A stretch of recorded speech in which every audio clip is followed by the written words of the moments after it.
நதியிலே விழுந்த இலை என உனது பயணங்கள் தொடர்ந்து போகட்டும். அலை வரும் அடுத்த திருப்பத்தில் உனது கரை எதிரிலே தோன்றிடும்.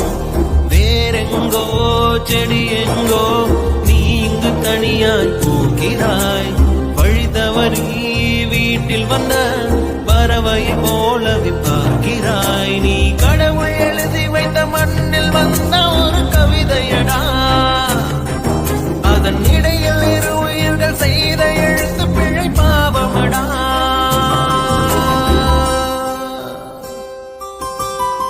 ஆராரோ பாட இங்கு தாயும் இல்லை. உனை அள்ளி செல்லம் கொஞ்சம் யாரும் இல்லை. நீ மண்ணில் வந்துதிக்க உன்னை யாரும்